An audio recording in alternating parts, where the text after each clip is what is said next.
I welcome you, ma'am. I welcome you for our giving this special expert lecture. Welcome you, ma'am, and I also welcome all of the participants. Yeah, thank you, Anup, for your sweet introduction of mine. I'm happy to be part of your FTP program and your institution, and hopefully we'll continue in our further presentations also in the days to come. And is it okay that shall I share the Yes, presentation? ma'am. Yes, yes, yes. You can share your presentation.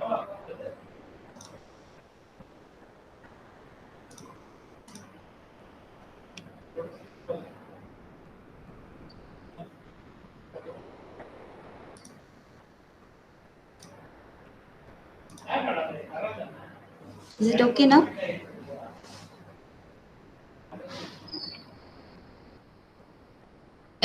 Are you able to see this? Hello? No, no. Your presentation we can't see that, ma'am. The slide is not visible. Ma'am, now it is visible, ma'am. The screen is visible. One second, one second.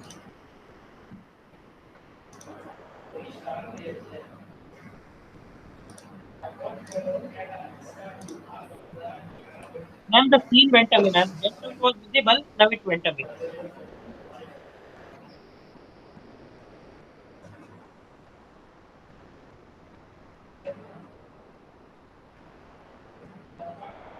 Shall I proceed? Yes, ma'am. Yes. Yeah. Good morning to all. I'm Dr. Beulah Nyananandi. I'm working as an associate professor in the Department of Civil Engineering at Anna University. I'm happy to be a part of your faculty development training program of 7 days course, and this being the last day, and I think this is the last session of this 7 days program. I'm happy to share with you the presentation of title Concrete Utilizing Very Sustainable Materials. I'm moving my slide. Are you able to see the next slide?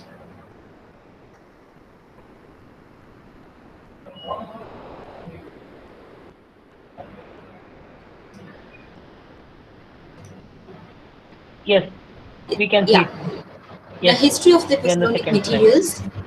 The word pozzolana comes from the town Pozzolana in Naples, Italy, where there are still um, extensive beds of pozzolanic materials are available.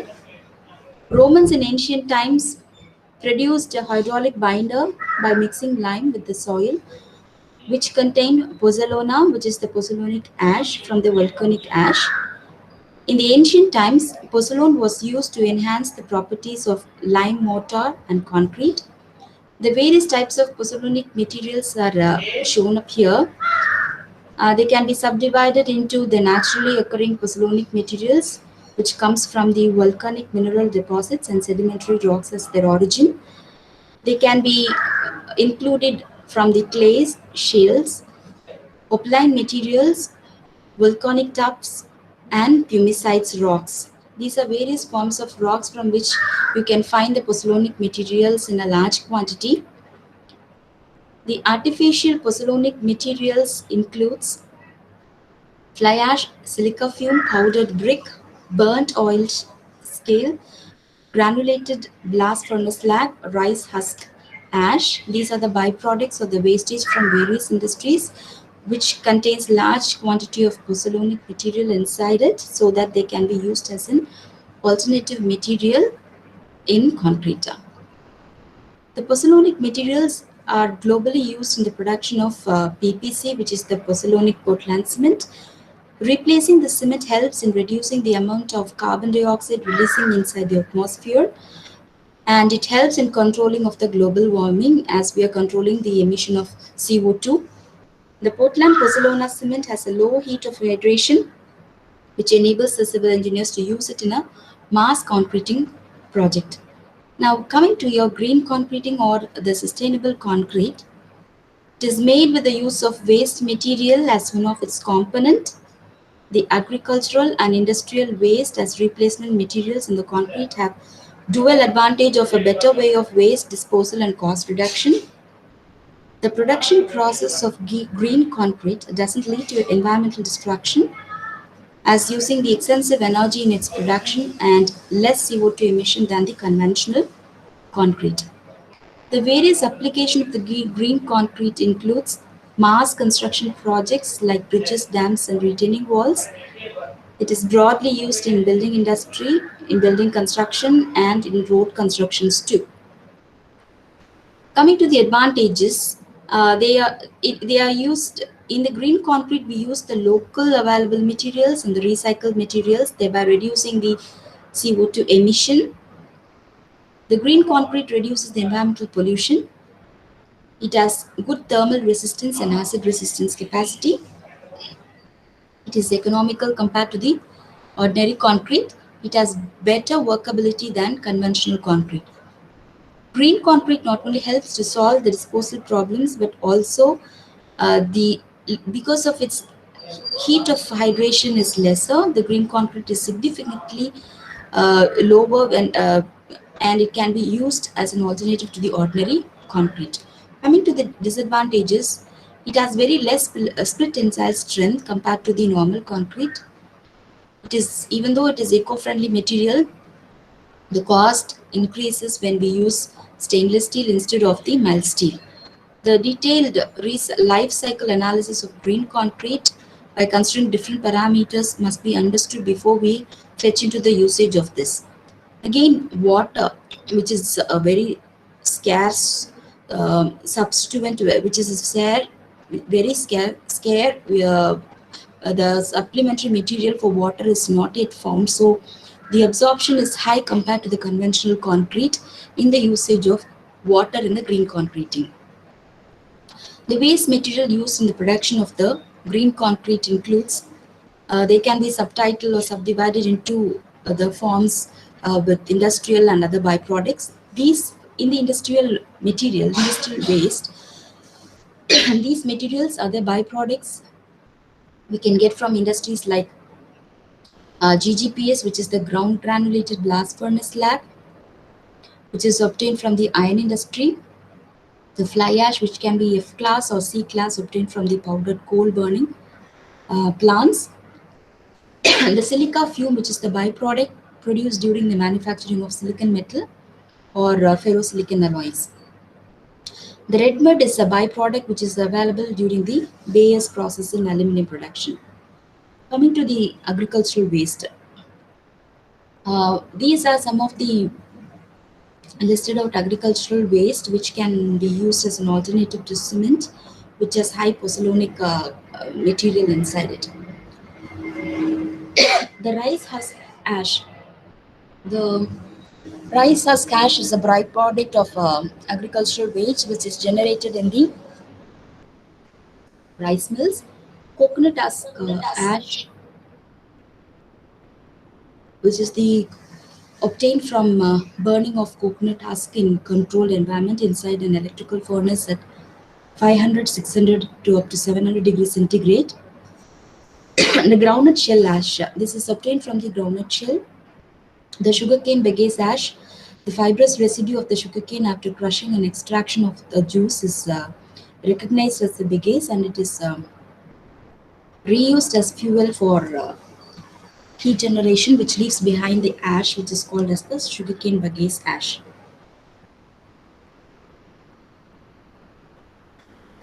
The other form of waste is the metacryline, is neither the byproduct nor the entirely natural product, and it is produced by the calcinations of pure or refined cryolite. It's form of a clay which is burnt at a temperature of about 650 to 800 degree centigrade. And now I have listed various byproducts from industries and agricultural waste, and due to the shortage of time, I'll be listing out only few of the materials which is used as an alternative pozzolanic material.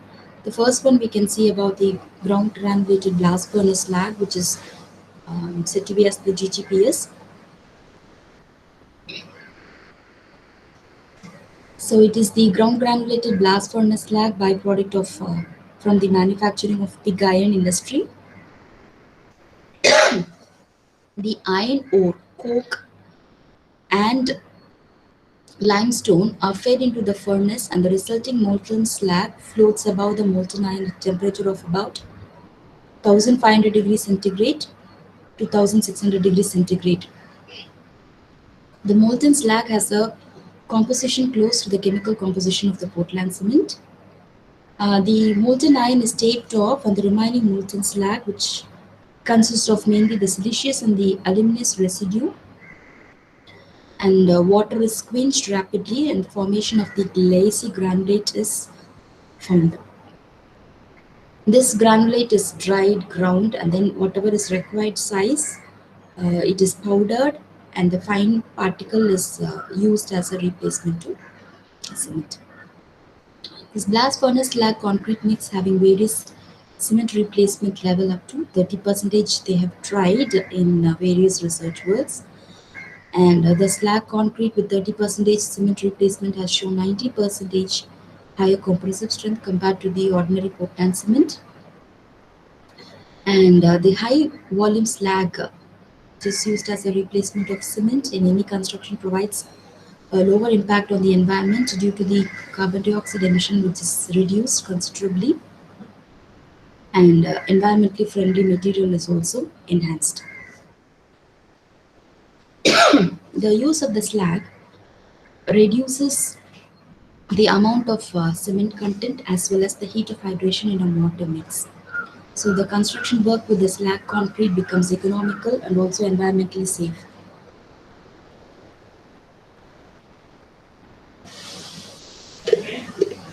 It has the risk of thermal cracking is also reduced considerably when using this GGPS. Advantages of the ground granulated blast furnace slag is they have the high durability and provides more compressive strength to concrete, easy availability. The disadvantages are it reduces the workability of the concrete, and thereby, because of the workability properties reduced, it cannot be used for a slump of more than 80 or 100. Thereby, the free flow of concreting is not ensured when we are using the ground granulated GGPS as an alternative pozzolanic material. So the free flow is of concrete is not ensured.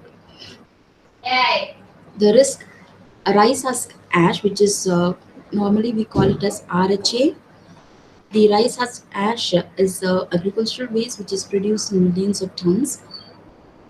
RHA is obtained by the combustion of rice husk and has been found to be super pozzolanic.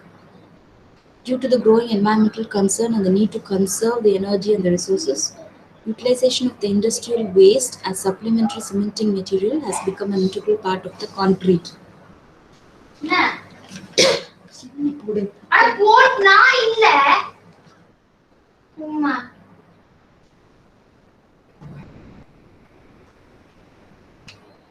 The RHA is a very rich in silicon dioxide, which makes it very reactive with the land due to its non-crystalline silica content and specific surface. It has about 85 to 90% of silica, and that's why it is termed as super pozzolanic. The terminology, as we call it as in natural form, shows that RHA is a super pozzolane and very suitable as a replacement of OPC. It is having a different physical and chemical properties. In market, we call it as silpos, which is much finer than the cement. These are some of the physical and the chemical properties of the RHA rice husk ash. The color, texture, mineralogy, the particle size, odor, specific gravity, and the appearance are almost similar to that of the OPC. And the chemical composition also, as you can see, the silicon dioxide component is higher. Thereby, that's why it's called as the super pozzolanic material. By using the rice husk ash RHA in concrete as a replacement, the emission of greenhouse gases is reduced in a greater extent, greater possibility to gain more number of the carbon footprints is also eliminated because of its usage. And next one is the sugarcane bagasse ash. It's a byproduct from the manufacture of sugar, fuel in boilers to generate steam and electricity. It can, since people are throwing it up after the manufacture of sugar in sugarcane industries, uh, these transported, the waste material is transported to the nearby factories where which they are used to generate electricity by heating it up. If the industries are not nearby, then they throw it off in the natural environment, which leads to the decay and decomposition. It's a biodegradable material, so it decomposes and also it can be used as a manure in the fields.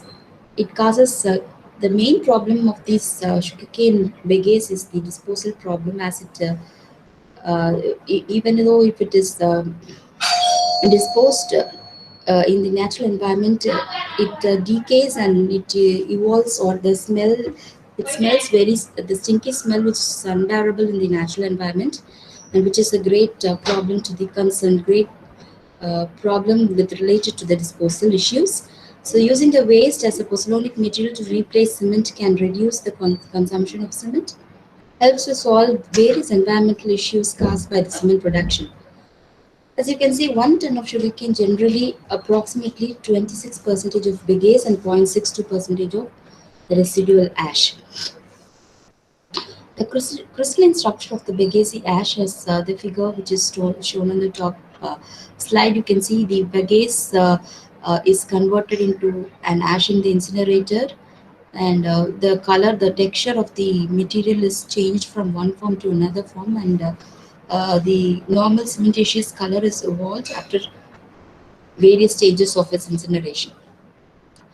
The main composition of this bagasse ash is siliceous oxide, which is SiO, which reacts with the free lime from cement hydration process.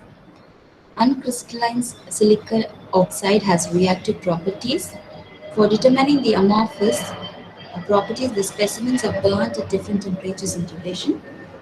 Before we use any material as a replacement to either maybe a cement or a fine aggregate, we need to do the X-ray diffraction analysis to ensure that the crystalline form matches that with of the natural ingredient which is used for concreting, and also the composition should match, uh, so that it can be used as an alternative materials. Or else, if this fails, then there is no option for us just to throw it off, even though if it is a high pozzolanic material. The test results shows that non-crystalline ash were obtained from bagasse burning in 700 degrees centigrade for 90 minutes, or we can burn at 800 degrees centigrade for 15 minutes if we want to have an ash in another form. There are two ways or mechanisms of making up this ash: natural drying process, incinerator process, and then making up ash, or else the fresh form of bagasse is sent into the incinerator and then the ash is generated. In these two methodologies, the silicon oxide component is found to be much higher when the ash is generated immediately after it is the bagasse is obtained from the sugarcane industry, rather than drying it up in the sunlight and then passing to the incinerator. So this diagram typically shows the fine bagasse ash which is obtained from the natural uh, waste material from the sugarcane industry, which is the bagasse. When we grind these um, material amorphous in shape for a longer time, so that's why we need to grind using the ball mill. In the ball mill, there are various sizes and shapes of stones are available, and the grinding time is 120 minutes, and the speed of revolutions are chosen in such a way that the silica crystalline which is existing in the ash is not eliminated. This is the main component in the ash. After grinding, the specific surface is related directly to the grain size of the particles. 100 grams each of the dried ash is taken and introduced into the various sieves, and as in the descending order, the sieve analysis is done, shaken for 15 minutes, and after ensuring that it passes on in the sieve analysis test, it is used as an alternative material to the cement. So this shows the chemical and the physical properties of the bagasse. As you can see, the components SiO2, alumina, ferrous oxide, calcium oxide, sodium oxide, potash, manganese, titanium, and all these, including the LOI, loss of ignition, matches very well with the OPC, and that's why it can be used as an alternative with as a for cement as with certain percentage as a replacement, not the 100 percentage. We see some of the results which they have done by various researchers. The density, surface area, particle size, and the color reddish gray in color after the ash is obtained from the various stages of process. So the application of the ash, it can be used as for flooring, wall tiles, making up of the bricks can be used as a mineral admixture in concreting. For lightweight concrete, it is used, and it is also can be used as a silica source for any product which needs a component as a silica. And advantages are to improve the quality and reduce the cost of construction. So it has high silica content, and the low specific gravity is the advantage property uh, compared to the cement. Valuable pozzolanic material, and the cost is similar to that of the fly ash. It reduces the negative environmental effect and the landfill problem. Mainly, the landfill problem is eliminated when we convert the waste as a useful ash material. And also these bagasse as such, apart from having a high silica component in it, can be used as acoustic panels since it is fibrous in nature. From the natural industry, from the as a natural product from the industry, sugarcane industry, it is processed using various resins, and since they are fibrous in nature, they are broken up into certain fragments, and the coefficient of the acoustic parameters are ensured, and thereby these they have also tried for acoustic panels, and it has cleared certain levels of test also. As we are dealing with construction, so I just don't want to highlight its other applications also. So this bagasse has a large amount of usages apart from being utilized in the construction industry. These are some of the results which is proven, and 10 percentage, a maximum of 10 percentage shows the higher compressive tensile strength and flexural capacity at 28 days. They can also be used for ceramic products apart from bricks, as a lightweight material in concreting. They can be also used for ceramic byproducts. Coming to the granite powder, this can be otherwise called as the granite pulver, PULVR, pulver. So it's a byproduct or the waste product from the granite factories while cutting into the desired shapes.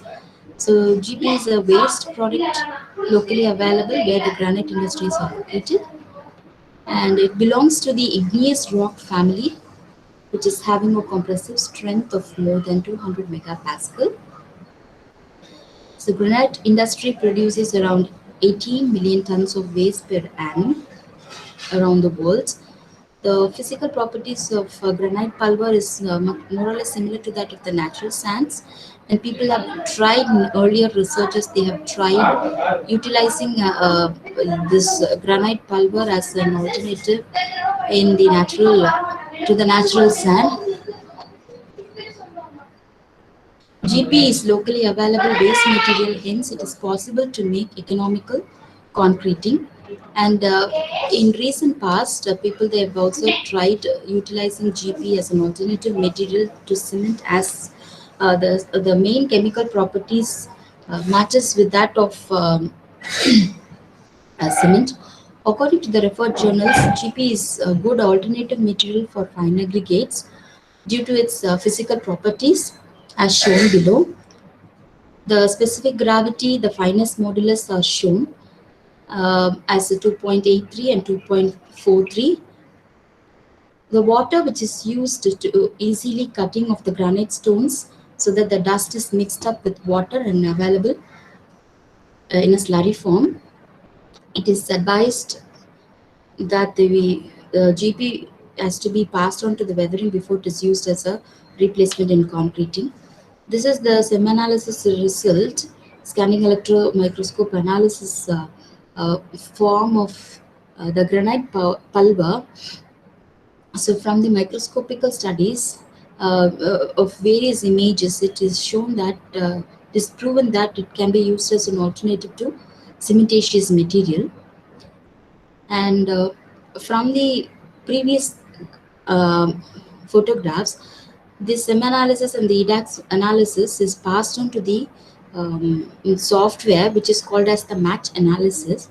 So the SEM results can be fed into this software, and this shows the chemical composition of the material. It can be any material, it can be any alternative material to cement or the fine aggregates, and this match analysis is a tool which shows the various composition or the various material which is contained in the ingredients. So you can see in this match analysis result, the granite pulver has got large quantity of siliceous materials in this entire graph of a 2 theta graph.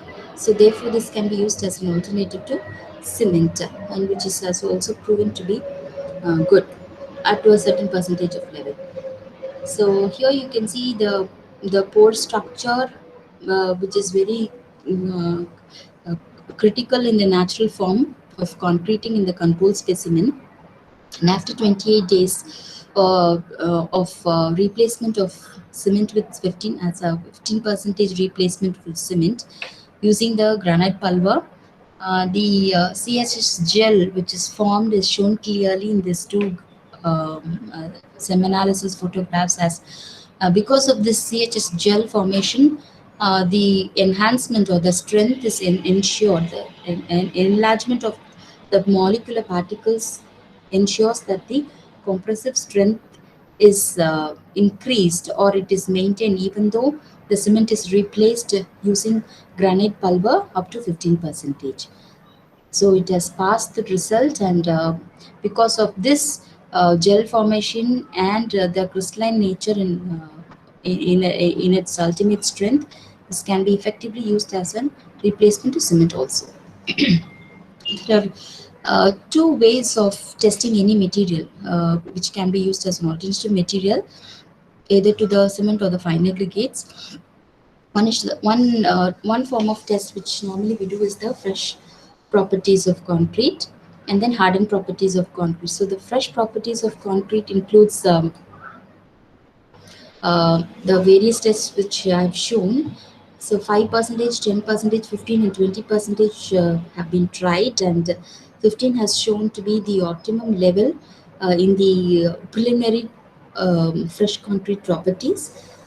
So the slump flow test, the T50 analysis, V funnel, L box, U box, and J ring tests have been done, and the the 15 percentage replacement of granite pulver as an alternative to cement is proven to be good, and also in order to make it self cured and self compacting, the since it has cleared the slump test, we wanted to make it sure that it can be whether it can be converted as a self curing material by using super absorbent polymer. So the super absorbent polymer is a polymer which is crystalline form, and if we add water to it, it will ensure that the water is absorbed inside the crystalline form, and when it is added to the concrete, we don't need to cure the concrete in the natural form. So it can be cured in the room temperature, and because of the super absorbent polymer which is added to the concrete, the water particles are generated or it comes out from its gelatin form after a certain period of time. Immediately after casting, you can find that the water molecules present in this super absorbent polymer is evolved, and the concrete is self cured. And the 28 day strength shows that the hardened properties of concrete are highly good compared to the similar to the normal concreting. So these tests has cleared in its self-curing properties and also self-compacting properties. This slide shows the compaction factors for the free flow analysis, which is called as the rheological studies. And coming to the compressive strength, here 32 various design mix has been carried out, and here you can see that G15.3, when the granite pulver with the 15 percentage replacement to cement is used, and using the super absorbent polymer of zero point 0.3 has shown to be the maximum in 28 days strength. So this mix design has been taken up, and this has come out very well. And this shows the split tensile strength. And here also you can see the G15.3 and G15.4. So in between, when the super absorbent polymer is 0.3 percentage or 0.4 percentage, between these two, it has cleared the maximum result. The fluctual strength also you can see G15 and zero point 0.4 is 7.56. So using the granite pulver or the granite powder as an alternative replacement to cement, and using the super absorbent polymer up to zero point 0.3 or zero point 0.4 percentage, uh, it has uh, it has come out very successfully as a self-curing and self-compacting material, and it has passed both the fresh concrete properties and hardened properties concrete in concreting. And the acid attack also is highlighted here, where the G15.3, the compressive strength is maximum, even though if it is internal cured, you can see if it's an internal curing, and 30 days and 60 days of acid attack analysis is shown here. So this is the maximum level which is reached by replacing up to 15 percentage of the granite pulver. So the sulfate attack results also has shown that 15 percentage replacement has shown the maximum value. So uh, to summarize the usage of granite pulver, which is the waste from the granite industry, it has cleared all the mineralogical structural properties similar to that of the cementitious material, pozzolanic materials. The addition of the superabsorbent polymer decreased the flowability and filling ability of the granite pulver, self-compacting concrete mix. And when we use beyond zero point 0.4, it will affect the rheological properties, and that's why we stop it. We don't recommend the extension of the usage of superabsorbent polymer beyond this level. The significant increase up to 20 percentage was noticed for 7 days split tensile strength, and it's almost all the mixtures compared to the 28 days strength. It has proven well. So we recommend that 15 percentage of replacement of GP and up to zero point 0.3 or zero point 0.4 addition of super absorbent polymer shows the good results. And we recommend up to 15 percentage of usage of granite pulver. It is used in industrial flooring, runways, aircraft parking pavements, tunneling, blast resistant structures, manholes. It can be used as for the construction of manholes, pipes, light poles, etc. For aesthetic purposes also it can be used. Coming to the fly ash, I don't want to enlighten much about the fly ash, as so normally it is understood as a replacement for cement. The workability increases the greater percentage is used. The strength of the concrete decreases with increase in the percentage of the fly ash, and during the initial stages, but increases at the period of time. The various alternative materials for fine aggregates is shown here, namely the foundry waste foundry sand, which we abbreviate as WFS, copper slag, ferrochrome slag, palm oil clinker, bottom ash, blast furnace slag, imperial smelting furnace slag, which is abbreviated as ISMF, steel slag, and the uh, fly ash F class. So the shape and appearance, the blast furnace slag is dark, smooth, particle, and granular. In general, the foundry sand is round in shape. The green foundry sands are dark gray and they can be chemically bonded with any form which are grayish in color. The copper slag is granular in nature, dark polished particles, and it has grain size distribution to that of the natural sand. The ISF slag is dark, shading vitreous, granular, and contain toxic metal. Molecules of coal bottom ash have a rough texture and are uh, which are irregular and permeable in nature. Palm oil clinker, which is POC, is porous in nature and gray in color.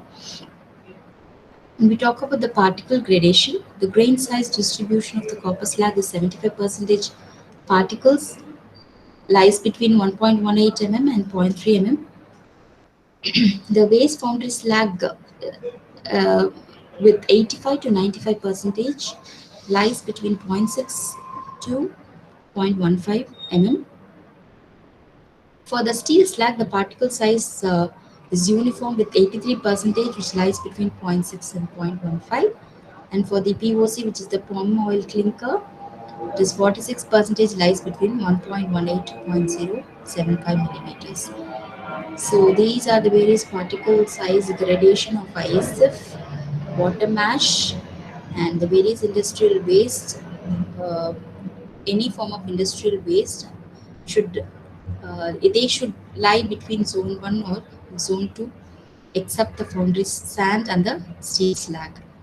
So we do recommend, if it is zone 2, it is recommended, otherwise it has to be thrown it off. These are some of the specific gravity values of the industrial waste, which merges with that of the fine aggregates, and therefore it can be recommended for usage or a replacement of the fine aggregates. The specific gravity of the waste foundry sand, WFS, and steel slag, ISF, blast furnace slag, and the bottom ash is highlighted here. And these are some of the specific gravities of copper slag, ferrochrome slag, and the bottom ash, POC. Now, when we talk about the bulk density, the loose bulk density of waste foundry sand is 1690 kilogram per meter cube, and the compacted bulk density is 1890 kilograms per meter cube. The For the steel slag, it is shown here, and the packing density is very good. And the granulated copper slag, it varies between 1900 to 2150. But the main disadvantage is whatever waste, the byproducts from the industries we are using as a replacement to fine aggregates, we have to compromise with the water cement ratio, because when we increase the water cement ratio, so radically there will be decrease in the strength, because these different materials have different properties when we talk about the relationship to the water cement ratio. And some of these materials, they absorb water to a very large extent, so the WC comp ratio increases, thereby automatically the strength is reduced in due course of time. So this is the loose bulk density of the bottom ash, the compacted bulk density, and for the granulated blast furnace slag, it is 1052, and the compacted bulk density is the 1236 for the granulated blast furnace slag, and for the POC, it is 1122 kg per meter cube. The water absorption properties is also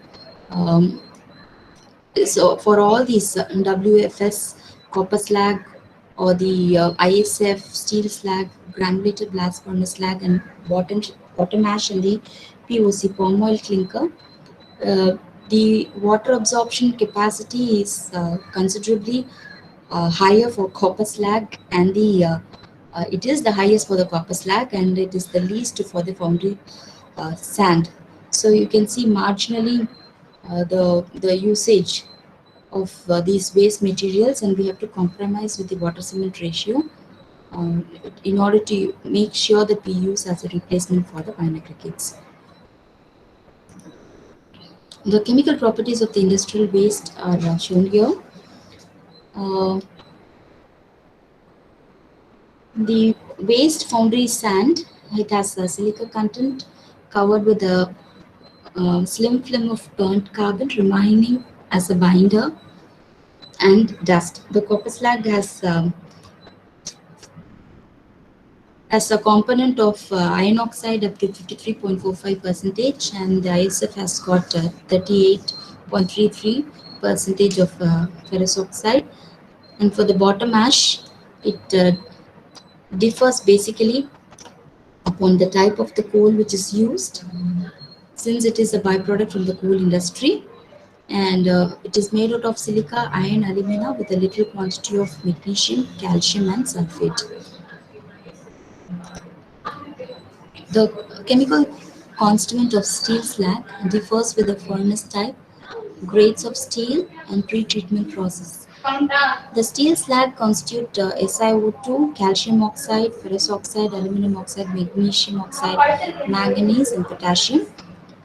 The chemical composition of blast furnace slag is CaO, which is 56.110 percentage. The composition of fly ash is also shown. So the chemical properties of any of these industrial waste has cleared, and it can be used as an alternative as a replacement to fine aggregates. So these are some of the replacement material for fine aggregates, which can be called as the manufactured sand or M sand, mining and quarrying waste, suki, waste glass, and sawdust. So we'll see some of the materials which is used as an alternative replacement for fine aggregates. Coming to the bottom ash is a fine solid mineral residue that results from the burning of coal in boilers. The physical and the chemical properties are shown. The 70 percentage of electricity generated in India is through the coal industry, and the bottom ash is a byproduct from the coal industry. It advantages and disadvantages are highlighted here. It increases the split tensile strength, and the density of concrete linearly increases. The main disadvantage is availability is limited only to the power plant area, and it has zero plasticity. The disposal is the main problem related to this bottom ash. It is either disposed in dry or wet to an open area. Mixing it with water and pumping into artificial lagoon or dumping yards creates natural havoc, and thereby the environmental pollution is caused because of its natural deposition without being even treated. The properties of the bottom ash, since different sorts of coals are available around the world, many people have tried using this bottom ash as a replacement of fine aggregates, and you can see the various researchers has given various values of these constituents, and the composition also varies based on the type of coal which is available in their country. And usage of the glass powder as a replacement to fine aggregates. This waste glass in concrete construction sector is advantageous as the production cost of concrete will go down. The waste glasses are used as an aggregate for concrete. People have tried using this glass as a powdered material from 5 to 30 percentage as a replacement to fine aggregates. Since this component can be tried to a lower grade of concrete, they have tried with M20, not to a higher grade of higher strength of concrete, and results has shown that 15 percentage replacement has proven to be higher for 28 days strength, compressive strength.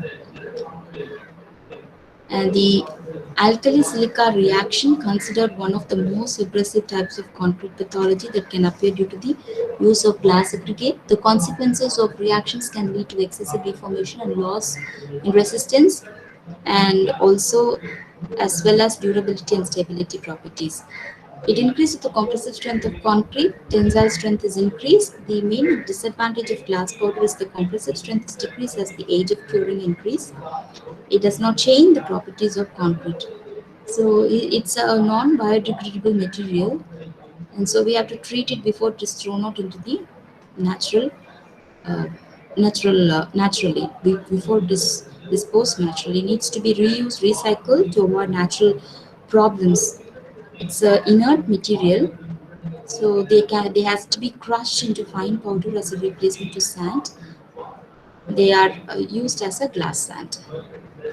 So from controlled concrete up to various levels, people have tried, and 15 to 20 percentage, between 15 to 20 percentage, the replacement of glass powder has shown to be the best suited composition as a replacement material. So the 15 percentage replacement of glass powder has shown to be has shown better results.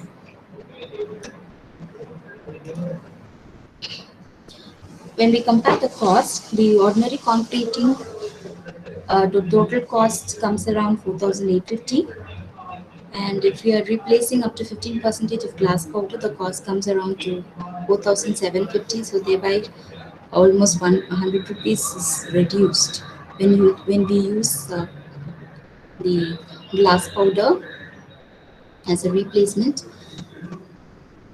So the ordinary concrete and this replaced concrete, which is as a glass powder as an ingredient, the aggregate possesses large volume of concrete in ordinary concrete, and the replaced glass powder has improved strength up to 3 times. The product of large-scale natural resource exploitation occurs in the ordinary concreting. The aggregate volume can be replaced by glass sand in the replaced concrete. So the workability and durability are normal in the ordinary concrete, whereas the workability and durability properties are high in the concrete by which we replace it with the glass powder. The cost is higher for ordinary concrete, and the cost is considerably reduced when we use glass powder up to 15% as a replacement to fine aggregate. So the next material ingredient is the quarry dust. The quarry dust can be partially used as an alternative to river sand as a fine aggregate in concrete production. It is basically a byproduct of stone crushers produced during the crushing and screening process of post aggregate, and the replacement of river sand with quarry dust enhances the compressive strength to a limited extent. It gives better workability and strength, not very much compared to the normal concreting, but it is shown a better workability, but it cannot be used for self-compacting concrete as the workability cannot be enhanced, or it cannot be increased beyond 100 mm. So it has to be properly screened and processed in order to provide more strength in the concreting. It's abundantly available in India. It is we don't have the scarcity of quarry dust because we have lots of quarry sites available in and around our place. So for M20 and M25, people have tried, and they have found that the main disadvantage is water cement ratio must be higher because it absorbs more water, since it is naturally available rock material which is used as a replacement. And so these are some of the results which is shown that the 40% for 40% replacement has proven to be has shown good results. So these are some of the advantages and disadvantages of the quarry dust, which is used as a replacement to fine aggregates. WFS, which is the waste foundry sand. The foundry produces metal casting by pouring molten metal into a performed mold to obtain the resulting hardened metal cast. The foundry is successfully recycled and reused the sand many times in the foundry, and when sand is no longer reused, it is removed and termed as waste or the used foundry sand. So it can be either ferrous or non-ferrous. Ferrous means from iron and steel industries. Non-ferrous means it can be obtained as a byproduct from copper, aluminum, brass, and bronze industries. Sand as a molding material has been used in centuries before because of its thermal conductivity property. It has high silica content, and the waste boundary sand WFS concrete decreases as the replacement ratio increases. This may be most likely because of the presence of the clay fine particles present, and this is the way in which the foundry sands are manufactured, from basic starting from its raw materials preparations, casting, material separations, products, and the waste which is generated from the ferrous or the non-ferrous industries. This is the composition of clay bonded, which is the green sand or chemically bonded sand. the silica content, the bentonite clay, carbonaceous additive, and water in the green sand. If it's a chemically bonded sand, it is silica, binder chemicals, sodium silicates, and epoxy resins are used, and from which they can be treated properly. The applications are India is the fourth largest casting producer in the world, so much of the waste is generated from this industry, and we need to take care of the various pollution measures before it is getting disposed of in the natural terrain. So the some of the researchers has have they have done a lot of studies using this waste boundary sand, and it may be ferrous or non-ferrous industries. The chemical compositions of the sand differ. So, based on our necessity as a replacement to fine aggregates, either it may be a river sand or it's a M sand. So, river sand no longer we are using it. So, we have to ensure that it matches closely to some extent to that of the um, M sand. So, this is the manufacturing process of the molasses sand. The river sand plus the molasses of 10 to 12 percentage, which is processed, and the base molasses sand is obtained, which is used as a replacement to the fine aggregate. So this is the manufacturing process of the molasses sand, and this is the manufacturing process of the green sand. Green sand is a product which is obtained from the river sand plus bentonite and water in the proportion which is shown above. And this is the manufacturing process of CO2 sand, which is the washed sand, sodium silicate of 4 to 6 percentage, and the CO2 gas, which is added to make sure it is converted into the waste CO2 sand. So these are some of the results which is proven, the various specifications of replacement for the sand, the controlled concrete, and the various mixed proportions using the molasses sand, green sand, or the CO2 sand. And they have come up with the results that the concrete with 60 percentage river sand, 30 percentage molasses sand, and 5 percentage of the green sand is shown to be good. The result is appreciated for for both the uh, fresh properties of concrete and hardened properties of concrete. These are some of the results which they have found from the usage of waste boundary sand as a replacement to fine aggregate. Up to 20 percentage replacement has shown to be better in terms of its compressive strength, and also to the acid resistant attack, acid resistant, sulfate attack resistance. Whenever we do replacement to finer grades, we have to ensure that the durability properties is also ensured, as the durability studies should be done for as they are coming from industrial products. They should not be harmful to the concrete which we are using. We are manufacturing using the waste material should not be harmful to the environment. And these are some of the results which has shown up as a good outcomes as a replacement of the waste boundaries. The replacement, other types of replacement materials includes the rubber, fly ash, stone dust, waste materials, etc. And partially replace up to 5 to 20 percentage replacement is done using this rubber, fly ash, etc. The strength is also high. The disposal of the waste should not be a problem to the global environment, and the potential fire hazard as well, and also the health risk due to the growth of the mosquitoes. When you're disposing the rubbers or any scrape materials, so automatically water gets accumulated during the rainy season, and health problems are created. So those sort of problems can be avoided because of the stagnation of water. This is the process in which we do the cutting of the rubber before it is used as a replacement of coarse aggregate in concreting. Uh, Then up to 10 size, it is cut and it is used as a replacement to coarse aggregate. And coming to the steel slag, it's a recycled material, can be used instead of the aggregate. The steel slag exhibit greater potential as a replacement to the aggregate, the coarse aggregate. Ca. Steel slag is hard, dense, abrasive resistance, and low flakiness index. It contains free iron, giving the material high density and hardness. It's chemically stable, and it has good mechanical properties also. So the aggregate plus the steel slag and the bitumen which is used together to form the concreting.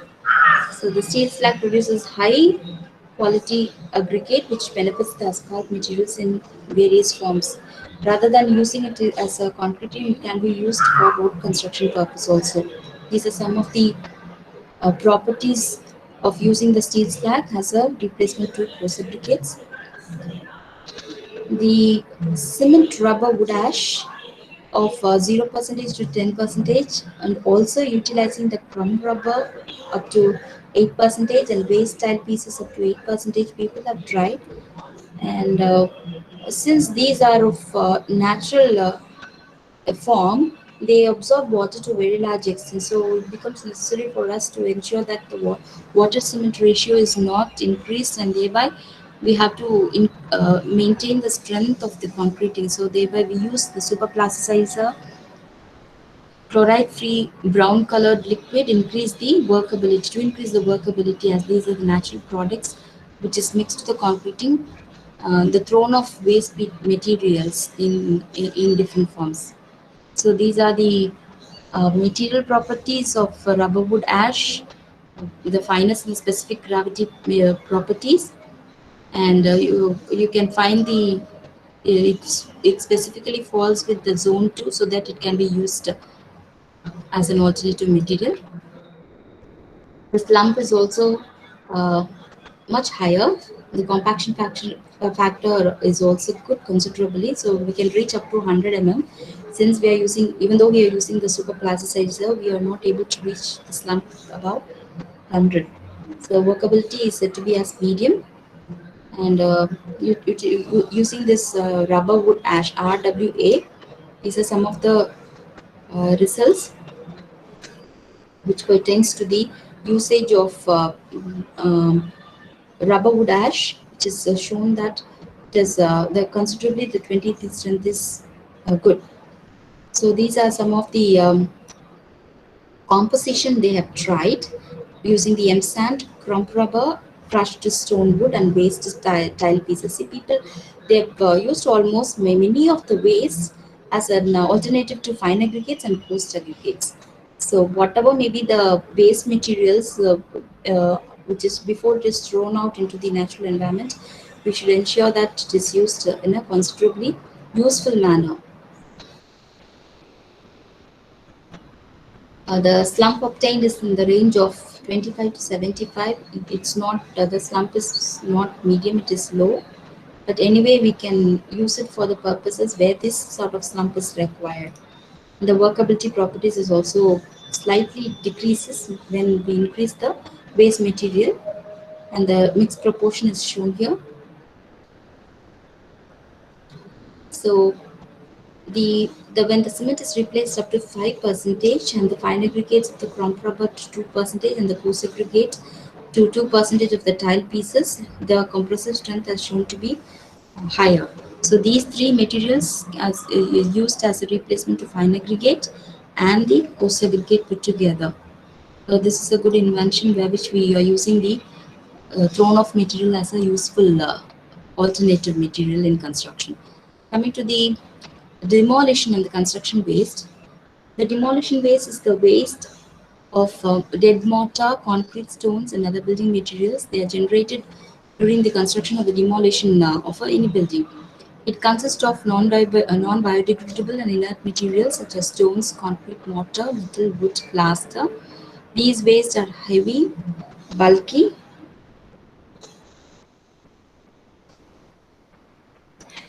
um, with high density. The waste materials are then collected and separated according to the type of material. It is then subjected to grinding and sieving to obtain a finely graded powder.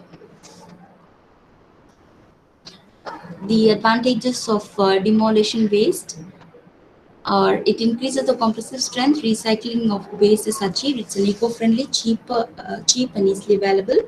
The density is linear, it increases linearly. The disadvantages are the decrease in density in due course of time. The properties changes. Coming to the other substitutes of coarse aggregates, We have the recycled coarse aggregate, which is called as the RCA, recycled coarse aggregate, or mixed recycled aggregate, which is MRA. Recycled coarse aggregate is obtained from the crushed concreting, which is from the demolition waste, and MRA is produced from the recycled crushed masonry and includes the brick mortar, concrete, asphalt, and gypsum particles. And here it is shown that the replacement of coarse aggregate using the recycled coarse aggregate up to a percentage of 4 has shown to be higher in terms of compressive strength and also in split tensile strength and fracture strength. And this is an image where which we have tested using the recycled coarse aggregate up to a level of marginally 4 percentage. The acid attack and the sulfate attack has also shown the considerable impact on the recycled coarse aggregate up to 4 percentage. This table shows the compressive strength and its weight loss from 28 days to 240 days. It's almost, you can see how many months after testing. It is shown to be good. This is the sulfate attack results, which shows that up to 4 percentage replacement of the recycled coarse aggregate as an alternative to the coarse aggregate has shown to be good. So the compressive and the split tensile strength of the concrete is decreased up to 25 to 34 percentage respectively, and increase in RA, which is the recycled aggregate in concrete, reduces the concrete strength drastically. And it's also ensured that the water absorption property is ensured, and the acid attack, sulfate attack is also within the limitations as per the codal provisions. So we can go up to 4 percentage replacement of the recycled coarse aggregate as an alternative to the coarse aggregate. These are some of the properties of concrete which everyone knows, that the slum test and the air content properties, the density of concrete, whatever replacement we are using, either it may be a replacement to cement or a replacement to fine aggregate or a replacement to coarse aggregate, or it may be a combination of either of these three, they have to pass through all the results either with related to the fresh properties or hardened properties of concrete. So basically, when we replace a fine aggregate, we have to ensure that the durability properties is within the permissible limit as per the codal provisions, since we are using the industrial byproduct. So the natural product we are not replacing. It's an industrial byproduct. So the durability property of the concrete must be ensured before we do concreting. So the acid attack, sulfate attack, combinations of any of these industrial byproducts should lie within the limitations. And also these microstructural analysis, as I've shown in my earlier slides, the X-ray diffraction method or the EDAX analysis should ensure that the composition of cement or the composition of sand, natural ingredient, should be almost closely merging with the replacement material. Otherwise, there is no use or meaning of using the alternative materials. The strength will not be ensured if you are using any replacement material. The strength should be ensured, and then only we have to go in for any sustainable material as an alternative to the natural ingredient. The SEM analysis should be also done to ensure that the composition, chemical composition, the microstructural arrangements of these molecular particles should merge with the natural ingredient. And many natural available materials are also being tested. One is the coconut shell, which we call as the coconut shell concrete.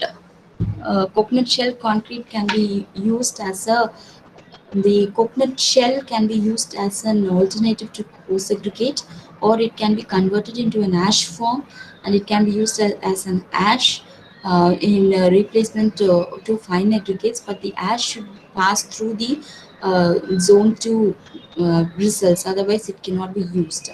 Either river sand or M sand can be used as an option when we are using the coconut shell. These are some of the results by which the researchers have research is going on in these days, and they have used the quarry dust, which is the M sand, and also the coconut shell, which is collected, can be used as a replacement to coarse aggregate. And you can see the river sand analysis, the EDAX analysis of river sand and M sand.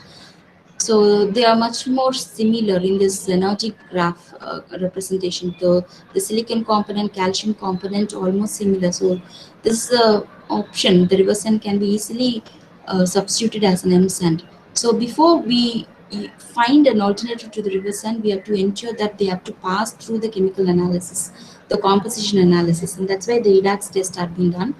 So here they have shown that the usage of coconut shell concrete has proven to be much more, to an composition of up to 10 percentage, 10 to 15% has shown to be the highest. So the concrete shell can be used as an alternative to the coarse aggregate. And these are some of the alternative materials: quarry dust, recycled aggregate, ceramic waste, and these are some of the waste from the residues industries: foundry sand, GGPs, lead sand, and from the glass industries. It's a byproduct which can be used as a replacement to fine aggregate or coarse aggregate. The percentage of replacement is also shown here to ensure that they can be used as an optimum, to an optimum level it can be used. So these are some of my points. I thank you one and all for giving me this opportunity to deliver my lecture on concrete using the sustainable materials. Hopefully this lecture would have been a beneficiary to people who are attending this session. Thank you one and all.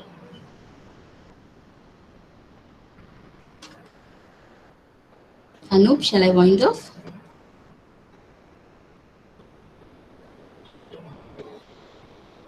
Anup? Yeah, ma'am. Yeah. Now I would ask participants. Now the stage is open for the question Q&A session. I would ask participants if they have any questions to be asked.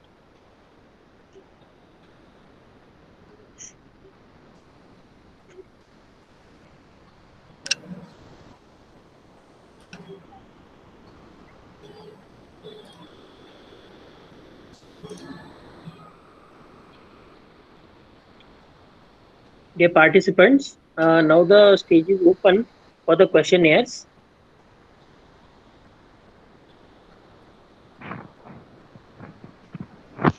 Good morning, ma'am. Ma'am, this is Deepak from BMS IT. Ma'am, there is a question in the chat box.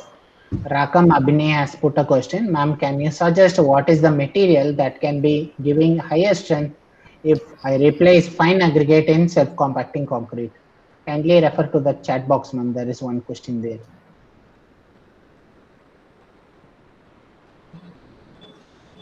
Yeah, I'll answer that question.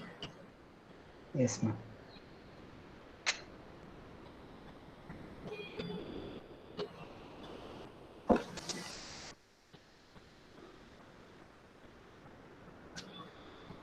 Any other questions?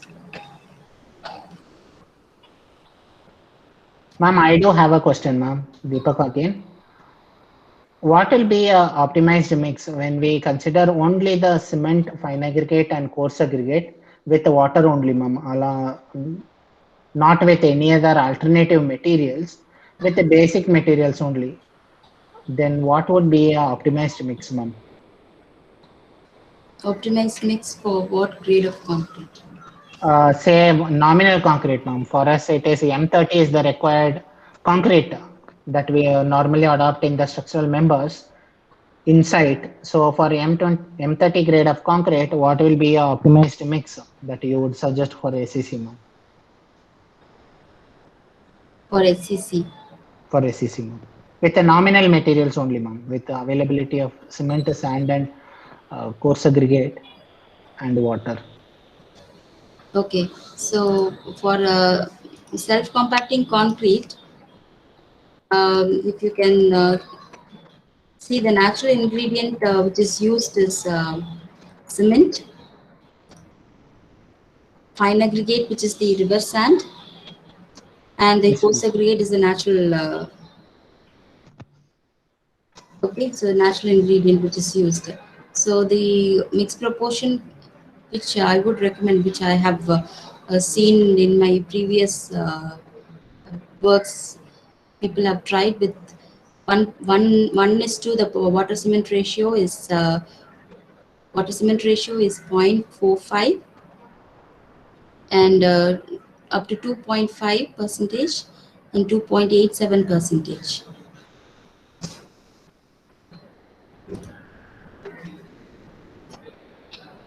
Is that okay? Okay, ma'am. Thank you, ma'am.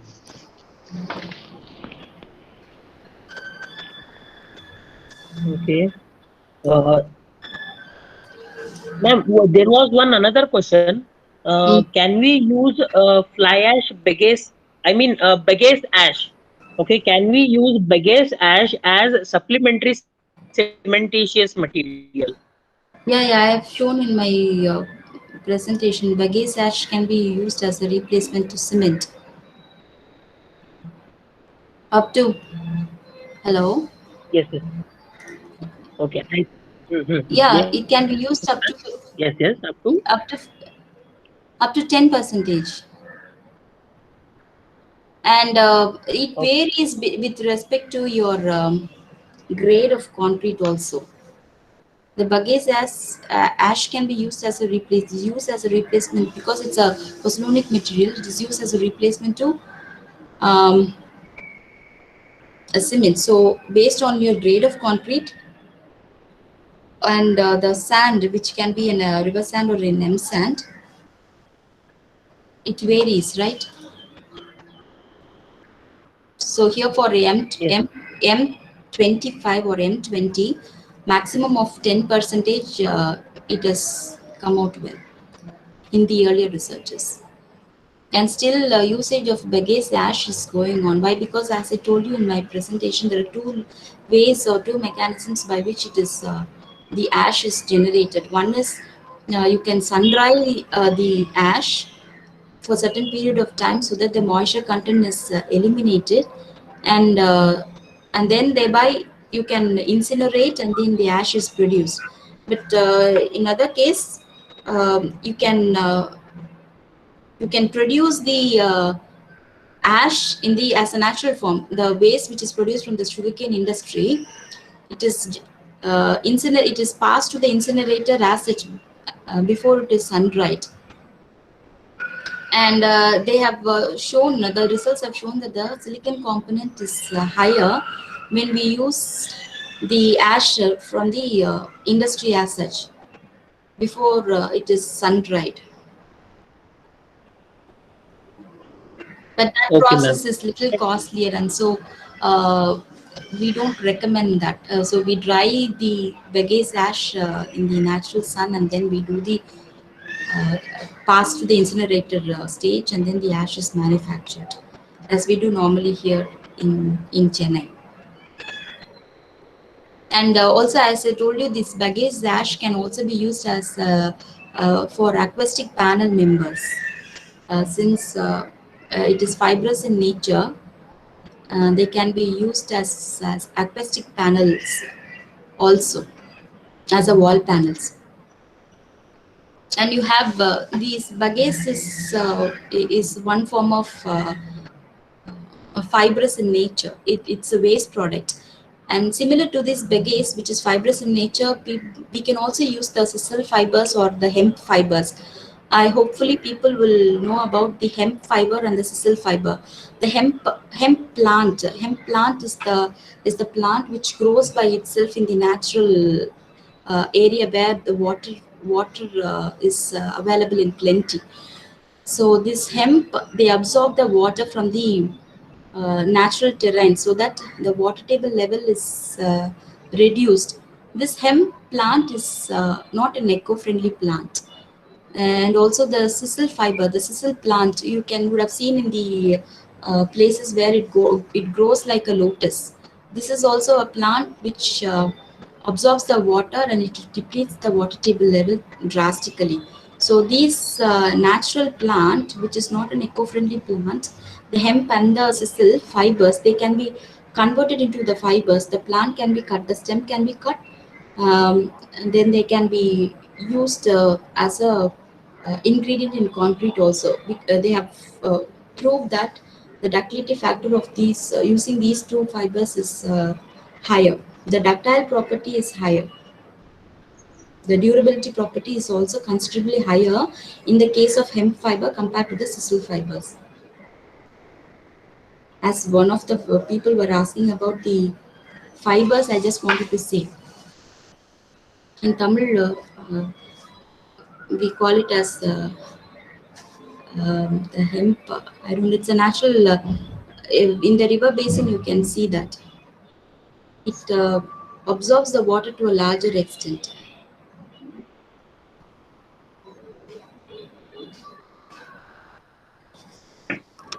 Okay, ma'am. Okay. And then there was one more question regarding water cement ratio. Yeah, I will How answer those questions. I could see some of the questions in the chat box. I will answer those. Yeah, tell me. Yeah, there one question is on what basis can we fix the water cement ratio for replacement of any material? I don't get your point. Tell me. One question is on what basis the water cement ratio is supposed to be fixed for a replacement of any kind of material. Water cement ratio? The question is how to fix the water cement ratio, ma'am, Yeah, the water for the cement ratio. replacement of cementitious material. Yeah, water cement ratio is fixed based on your grade of concrete. If I wanted to produce my M20 concrete or M25 concrete based on my um requirement, the ratio is fixed. Okay. And there is So, one more question. suppose if I wanted to produce Okay. M30 grade concrete, so I fix my water cement ratio as a maximum up to 0.45. So if I wanted to reduce my water cement ratio, so then automatically my strength will increase. And also it differs with the type of cement.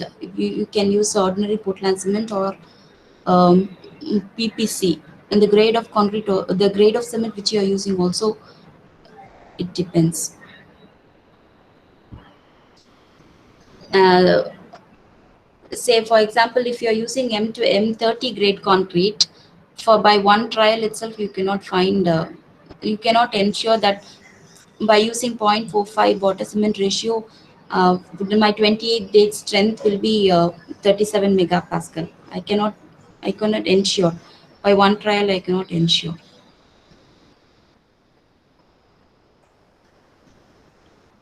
Okay, ma'am. And is there any way to check whether the industrial waste that we are going to use, so whether it is reactive or not? Industrial waste. If we are supposed to check Hmm. or replace any using any industrial waste, so Hmm. how to check whether that industrial waste is reactive or not? Yeah, in industrial waste, that's what I told you. Various industrial byproducts are used, so you have to check its durability property and the chemical composition. Also, you have to check the chemical composition using your SEM or the DAC analysis. It should merge. The chemical composition of those should merge with um, your natural ingredient. Otherwise, it cannot be used as a replacement. But since most of your industrial byproducts are not eco-friendly, right? It is thrown off material. So using the industrial waste should not cause a hazardous concreting.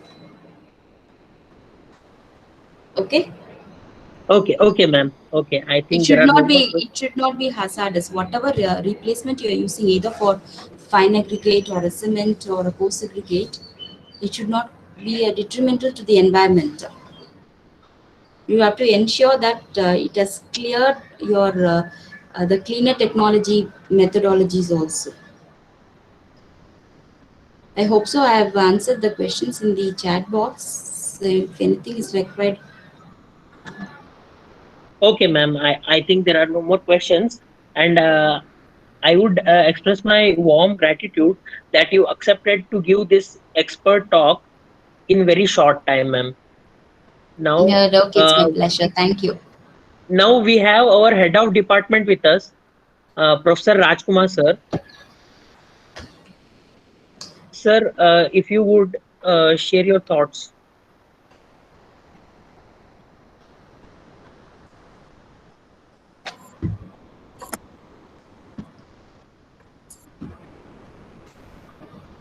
Afternoon Good to one morning, and sir. all. Welcome.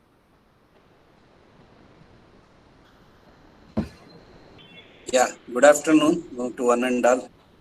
I am Dr. Rajkumar H.N., Professor and Head of Civil Engineering Department. As ma'am told, the use of industrial waste either as a fine aggregate or as a coarse aggregate or a cementitious materials. So many works have been done, but only thing is the percentage usage variations in terms of the percentages and the water cement ratio, it all varies according to the material types. There are different materials. We are even the many researchers have done PhD and lot of even the fly ash now it is made it as the code. If you see the your mixed design code, so the fly ash is though they made it as the mixed design itself is a mandatory to use it. And the other materials, even the ores, the mineral, the ore industry, iron ore or copper ores or aluminium ores, and even the other waste materials, many waste materials are using as a different types, like it may be as a binding materials or a fine aggregate or coarse aggregate.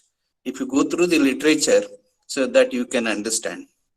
My request to all of you, yeah, apart from studying the strength properties and durability properties of the concrete by using different byproducts of the industrial waste, I request you to go also to study the structural behavior by, in terms of for casting the beams and columns, frames, and applying the loads, static loads and dynamic loads. How these is the structural the elements will behaves as a whole. If you look into that through your loading frame or through the your any the shaking tables, other things, the earthquake behaviors and other. So that would we will add more value to your research work. So that is many peoples are even still even in the SCR, CIIT, all even in NITs, many people are doing this, the structural engineering people. So anyhow, this it's a vast subject. If you go through the literature review, you can find many lot of materials. Hope this talk, the madam has thrown a little bit overview about the insight over the use of the byproducts of the materials. It's a very vast subject. And now we have come to the conclusion of the session. Dear participants, the Department of Civil Engineering, BMS IT, is always look forward to provide the quality of educations with respect to outcome-based education policy of the nation, that is in terms of NEP, National Education Policy. And always the institute and department is committed to improve the skill of the faculty and students and knowledge, and also the make them to socially responsible. And now we have institute has become autonomy status, and near ahead will go in the future will become even university status. So in the year first, as we believe in the policies that Yata Raja Tata Shishya, that is the policy. How if the teachers improve the knowledge, definitely it will be transferred to the students. So this FDP is to make the faculty to understand what is the current trends and practices, that is the development which are going in and around. Otherwise, the most of the faculty will the HADER or only will teach the curriculum which is designed by the university, and the most of the curriculum, if you see the curriculum of the university, it is almost not for meeting the requirement of the industry. So that is why this faculty development program is to upgrade the knowledge of the faculty by inviting various the experts who are doing research or who are practicing as the engineers, structural consultants, and all. So this is the 1 week FDP we have organized with the help of and the resource persons. First, let me thank all the resource persons who have taken their time and who have taken their efforts in delivering this their lectures for the benefit of the faculty members. On behalf of the BMSIT and behalf of the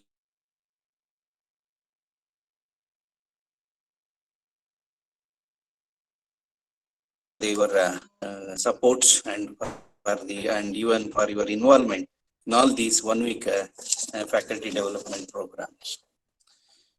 So now any program before ending, so of course the expectations many will be there from many things will be there from the participants. So we may not fulfill the 100% of your requirements in this 1 week. So hope your feedback will help us to improve the next the programs FDP.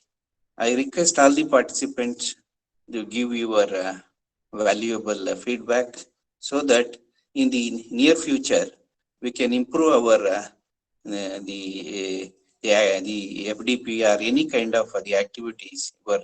So there is a feedback forum is shared to all of you. I request all the participants, even also if speaker also, if they want to give any kind of because most of the speakers we have they expected, I think, much more time because of the schedule we have restricted the timings. So in the near future, definitely we will look into that. So once again, I thank all the resource persons and all our participants who have taken their time and participated in this 1 week FDP programs and made this program a grand success. So thank you and all, and please, if any feedback is there, anything you would like to express, you can, this is the time to share your experience. So now the feedback, you can give it. Over to you, Anup.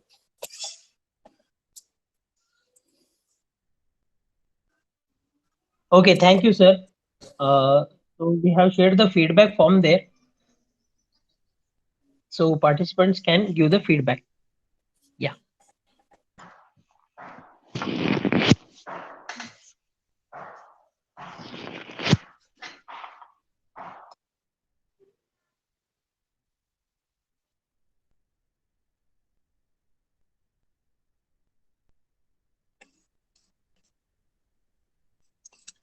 Yeah, you can share it to the feedback forum to the email. So any things you want to say, you can discuss now. Anything the participants, you can express your views about the FDP. You can. This is the one platform now. It's your.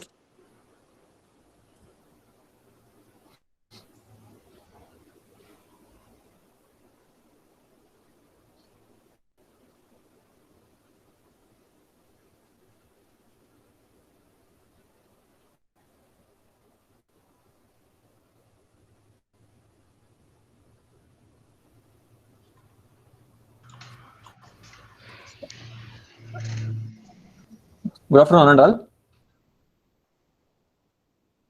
Yes, sir. Good afternoon, sir. Yes, sir. This is Mahesh Kumar CL, an assistant professor from the Department of Civil Engineering, Nitya Meenakshi Institute of Technology. Would like to express a few words about the current FDP, which was organized by the Department of Civil Engineering, BMSIT College. Starting from the day one, I was very happy with the speakers who delivered their eminent sessions about the current trends in the civil engineering field. So I have attended almost all the sessions in the present FDP. So I come across eminent speakers were brought to this FDP, and the sessions were very interactive, and even I can see the speakers' presentation was very good. And I hope I personally have enjoyed all the sessions from the speakers. So maybe in the artificial intelligence field, and maybe the today's session about the concrete technology, what ma'am has given about the sessions and all. And the FDP was a successful FDP. And I personally thank Dr. Anup sir, organizer, and HOD Dr. H.N. Rajkumar sir, and Department of Civil Engineering, the faculty members for organizing such a wonderful FDP. I thank you, one and all. I thank all the participants also. Thank you, one and all.